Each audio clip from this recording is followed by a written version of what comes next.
અર્પિતા પટેલ। હવે જોઈએ અગત્યના સમાચાર। પાલનપુર કલેક્ટર કચેરી ખાતે નિવાસી અધિક કલેક્ટર શ્રીની અધ્યક્ષતામાં એન્ટી ટેરરિઝમ ડે નિમિત્તે શપથ ગ્રહણ કરાયા। દર વર્ષે 21 મેના રોજ એન્ટી ટેરરિઝમ ડે નિમિત્તે રાજ્યની તમામ કચેરીઓમાં રાષ્ટ્રમાં સામાજિક સદભાવ, શાંતિ અને સલામતી જાળવી રાખવા માટે અને તેમાં યોગદાન આપવા માટે શપથ ગ્રહણ કરવામાં આવે છે। જે અંતર્ગત આજે કલેક્ટર કચેરી પાલનપુર ખાતે નિવાસી અધિક કલેક્ટર શ્રી સીપી પટેલની અધ્યક્ષતામાં એન્ટી ટેરરિઝમ ડે નિમિત્તે કલેક્ટર કચેરીના સર્વે અધિકારીશ્રીઓ અને કર્મચારીશ્રીઓને આતંકવાદ વિરુદ્ધ શપથ લેવડાવવામાં આવ્યા હતા।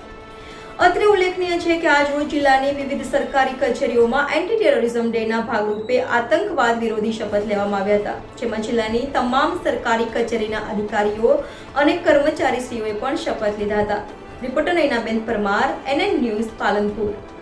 દર્શક મિત્રો, તમારી આસપાસ બની રહેલી અવનવી ઘટનાઓ વિશે જાણવા માટે NN ન્યૂઝને લાઈક કરો, શેર કરો, સબસ્ક્રાઇબ કરો અને બેલ આઇકન પ્રેસ કરો, જેથી આપને નોટિફિકેશન્સ મળતી રહે।